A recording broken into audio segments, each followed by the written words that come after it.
됩니다. 아멘.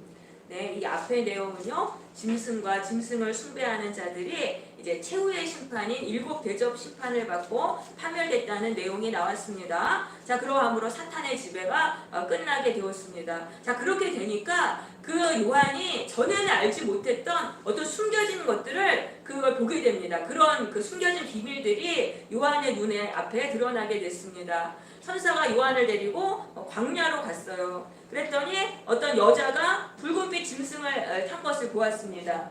그러니까 이제 짐승이 이렇게 이 짐승이고 짐승을 이제 어떤 여자가 이렇게 이제 올라탄 걸 본 거예요. 이 여자가 이제 음녀라고 이제 말을 하고 있습니다. 자, 그래서 이 여인을 많은 물 위에 앉은 큰 음녀라 그랬고요. 많은 물은 15절에 의하면은 백성과 무리와 열국과 방언이니까 온 세상의 모든 사람들이에요. 그러니까 모든 세상을 지배하고 있다는 거예요. 이 음녀가. 그럼 이 음녀의 정체는 뭐냐면 5절에 보면은 그의 이름이 기록되었으니 비밀이라 큰 바벨론이라고 있잖아요. 바벨론의 영인 거예요. 이 음녀라는 게 바로 뭐냐면은 바벨론의 영이 되겠습니다. 음녀는 바벨론의 영. 그럼 바벨론의 영은 뭐냐면은 영. 한마디로 이거는 우상숭배의 영입니다. 바벨론이라면은 어떻게 됩니까? 하나님을 떠난 교만한 사람들이 바벨탑을 쌓았잖아요. 그 정신이 흐르는 그 세계인 것입니다. 하나님을 대적하면서 인본주의 또 우상을 섬기는 그런 세계가 바로 그런 영이 바로 이 바벨론의 영, 음녀의 영이 되겠습니다. 한마디로 우상숭배의 영을 음녀라고 말을 하는 것입니다.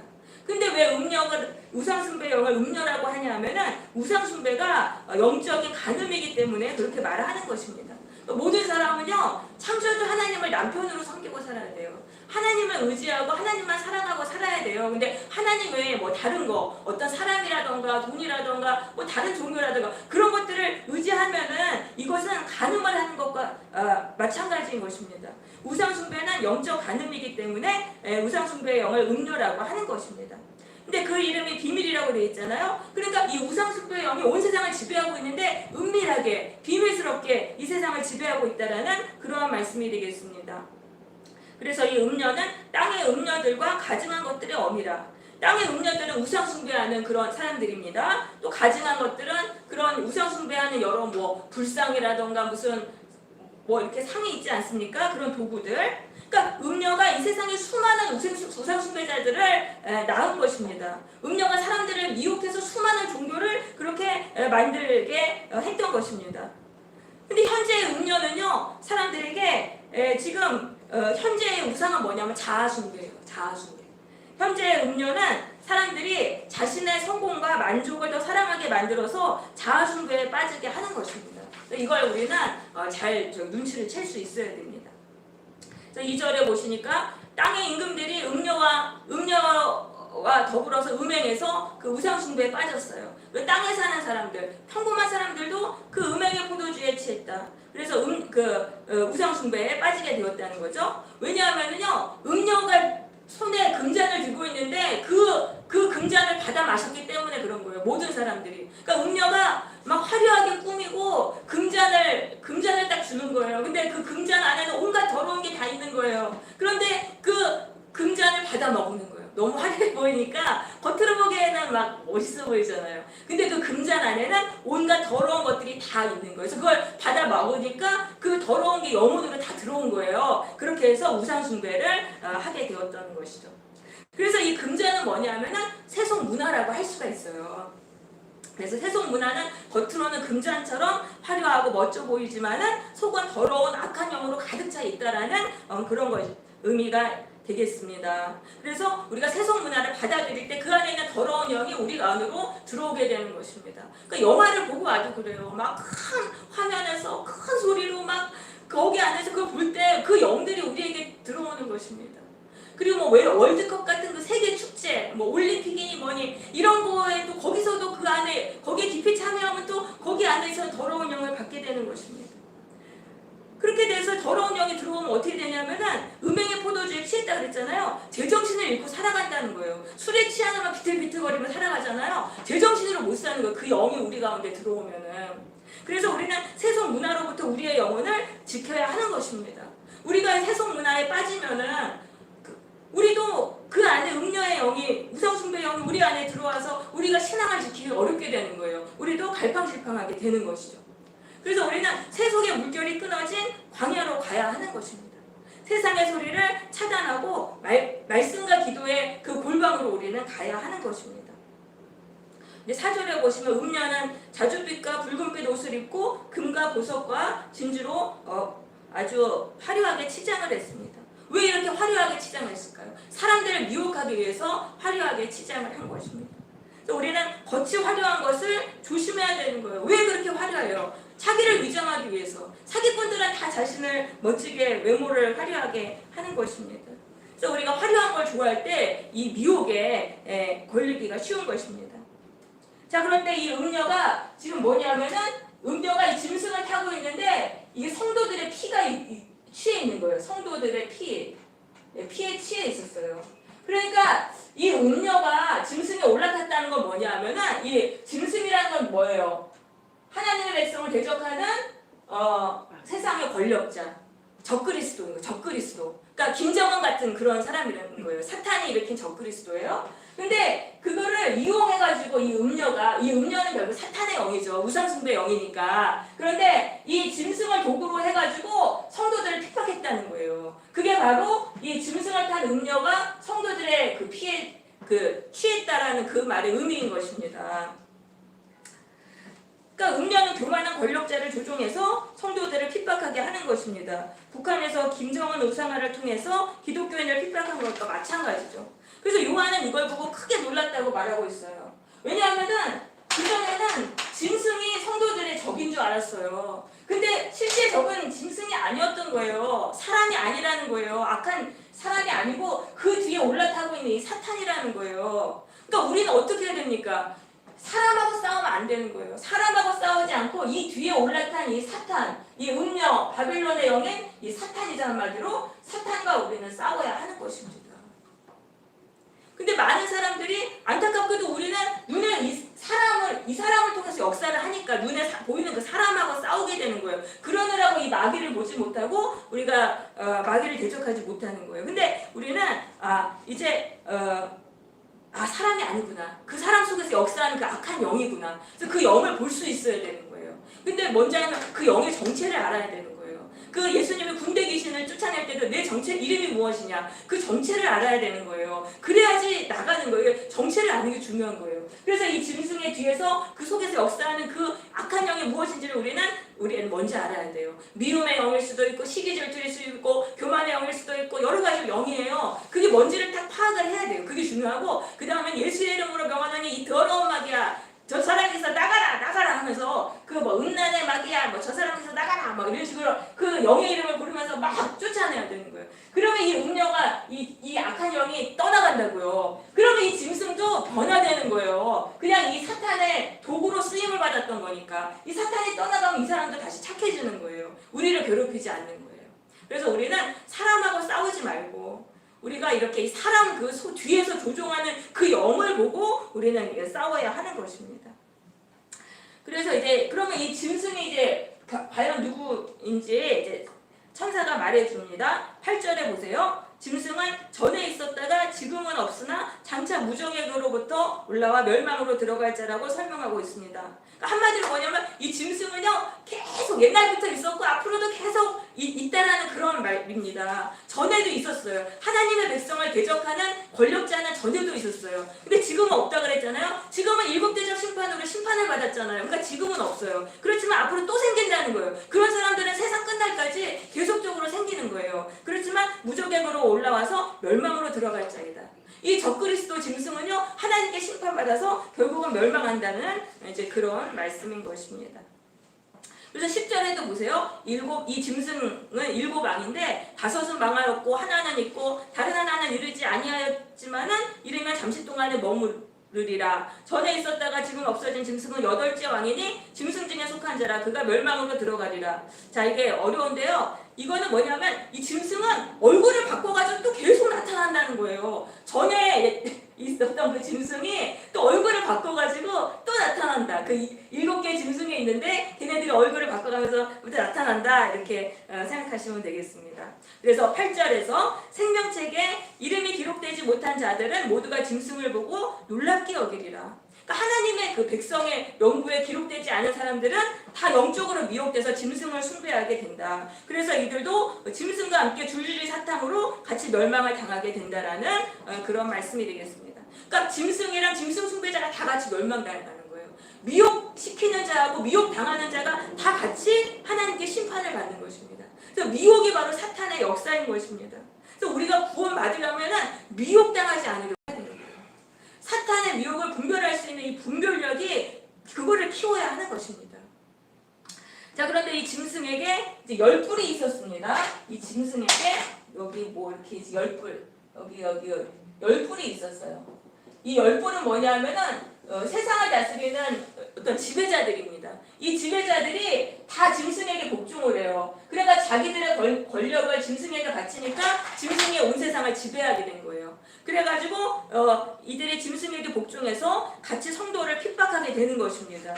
그렇지만 14절 어린 양은 만주의 주시오 만왕의 왕이심으로 그들을 이기실 터이요 또 그와 함께 있는 자들 그 부르심을 받고 택하심을 받은 진실한 자들도 이기리로다.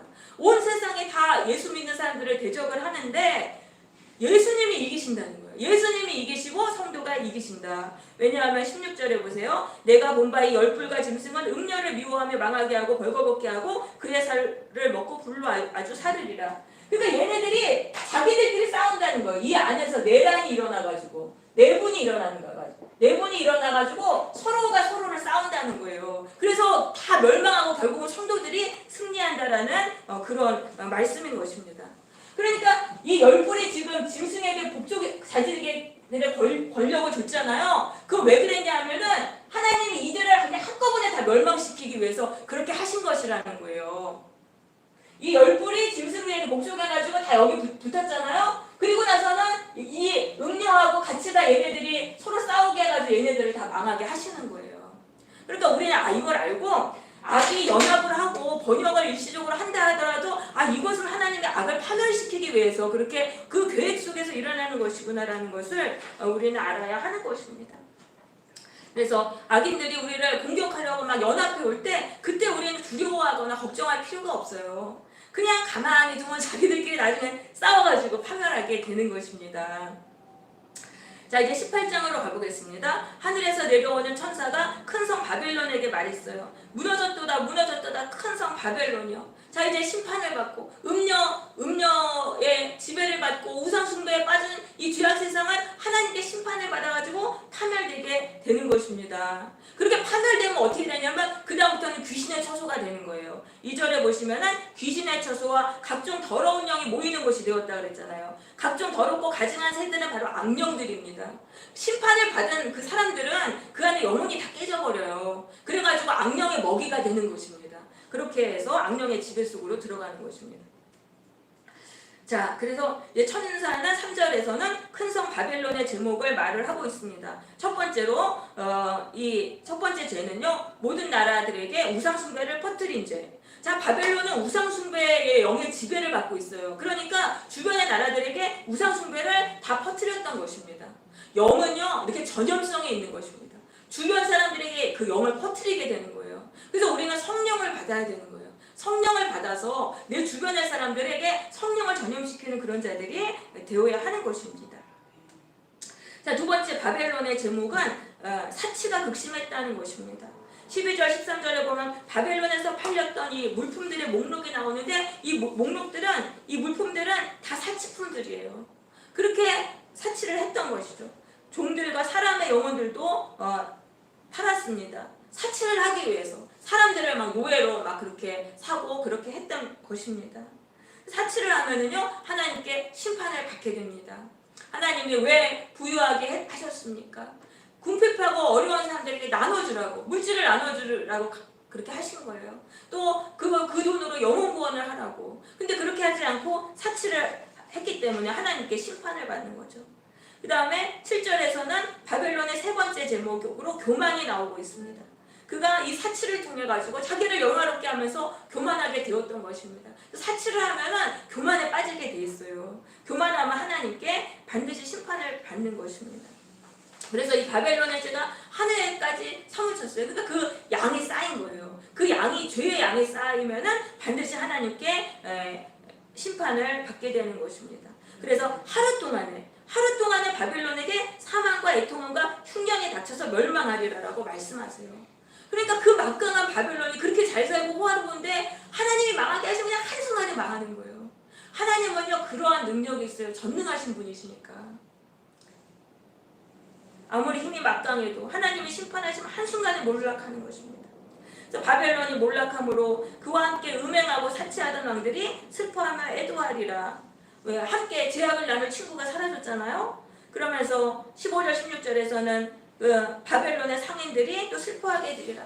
더 이상 자신들의 상품을 팔 수가 없으니까 슬퍼하게 됩니다. 17절에서 19절은 무역선의 선장들과 성객과 선원들도 바벨론의 멸망을 보고 슬퍼하리라. 왜? 자기들이 직업을 이렇게 생겼으니까 그렇게 되는 거죠. 그래서 여기서 봤을 때 하나님을 떠난 자들에게는 죄에 대한 슬픔은 없는 거예요. 그들에게는 진리가 없어요. 진리가 없기 때문에 죄도 없는 거예요. 그냥 단지 자기의 이익을 따라서 그렇게 슬퍼할 뿐입니다. 모두가 슬퍼하지만은 그 중에서 유일하게 기뻐하는 자들이 있습니다. 성도들은 바벨론의 멸망 속에서 기뻐하게 되는 것입니다. 하나님이 그들을 구원하시기 위해서 바벨론을 심판하셨기 때문이죠. 그 심판날이 희비가 엇갈리는 거예요. 죄악 세상은 슬퍼하고 몰락해서 슬퍼하게 되고 성도는 구원을 받고 기뻐하게 된다. 역전의 승리를 하게 된다라는 그러한 말씀을 드리겠습니다. 자, 그래서 21절에서 힘센 천사가 큰 맷돌 같은 걸 들어서 바다에 던지면서 큰 성 바벨론이 이렇게 비참하게 던져져서 결코 다시 보이지 아니하리로다 라고 이제 말씀하고 있습니다. 그렇게 해서 악기 소리, 보석 세공업자들, 맷돌 소리 이런 것들 다 사라지리라 라고 말씀하고 있습니다. 죄악 세상은 하나님께 심판을 받아서 영원히 몰락하게 되는 것입니다. 그들이 누렸던 즐거움과 화려함은 물거품같이 사라지게 되는 것입니다. 그래서 하나님은 우리에게 말씀하시는 거예요. 내 백성아, 바벨론에서 나와 그들의 우상 숭배와 사치와 교만에 참여하지 말아라. 그래서 그들이 받을 재앙을 받지 말라라고 말씀하신 것입니다. 그래서 우리는 이 세상의 죄로부터 우리가 탈출을 해야 하는 것입니다. 우리가 그런 죄악들을 즐기고 있다면 하나님의 백성이라고 해도 그 하나님께 심판을 받기 때문인 것입니다. 그래서 우리는 이 죄악 세상 속에서 살지만 죄악된 세상의 방식을 버려야 하는 것입니다. 특별히 세상에 대한 사랑을 버려야 하는 것입니다.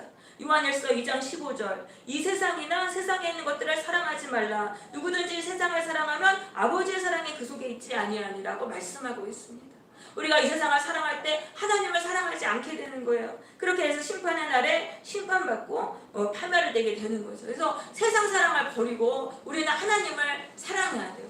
그리고 하나님이 우리에게 주시는 그 복된 천국을 소망해야 되는 것입니다. 천국이 우리 가운데 임하면은 어떻게 됩니까? 마귀가 우리 인생에서 떠나는 거예요. 우리는 기쁨과 영광으로 가득 찬 삶을 살게 되는 것입니다. 그것을 우리는 소망해야 하는 거예요. 그래서 세상 사랑을 이제 버려야 되는데 이걸 단번에 끊어야 되는 거예요. 단번에. 조금씩 이제 끊는 게 아니라 단번에 끊어야 되는 것입니다. 롯의 아내는 소돔과 고모라가 멸망당할 때 뒤를 돌아보다가 소금 기둥이 돼서 함께 멸망했던 것입니다. 그래서 우리도 롯의 처처럼 이 죄악 세상에 대한 미련을 버리지 못하면 결국은 죄악 세상과 함께 멸망하게 되는 것이죠. 그래서 양다리를 거치다가 함께 멸망하게 되는 것입니다. 그래서 당장 이 세상에 대한 사랑을 끊어야 하는 것입니다. 그래서 우리는 말씀과 기도와 이 성령 충만을 구해야 되는 거예요. 그걸 통해서 하나님께 더 가까이 가도록 그렇게 힘써야 하는 것입니다. 또한 부귀영화에 대한 탐심을 우리는 버려야 하는 것입니다. 부귀영화에 대한 탐심 때문에 세상을 따르게 되는 거예요. 예수님은 말씀하셨어요. 모든 탐심을 물리치라. 사람의 생명이 그 소유에 넉넉한 데 있지 아니하리라 라고 말씀하셨습니다. 그래서 이 탐심을 우리가 물리치고 우리는 자족하는 마음을 가져야 하는 것입니다. 자족하는 마음이 있으면 경건은 큰 이익이 되느니라. 우리가 먹을 것과 입을 것이 있은즉 족한 줄로 알 것이니라 라고 말씀하고 있습니다. 그래서 우리는 이 자족하는 마음을 우리가 가지려고 해야 되는 거예요. 그냥 하나님이 나에게 주신 그 상황을 감사하면서 거기에 그냥 만족하면서 살아야 하는 것입니다. 하나님은 오늘 우리에게 바벨론에서 나오라고 말씀하십니다. 우리 모두 죄악 세상에서 돌아서서 천국을 소망하며 천국을 향해서 힘써 나아가는 성도들이 되시기를 바랍니다. 그래서 심판의 날에 천국에 속하고 승리의 찬양을 부르시기를 바랍니다.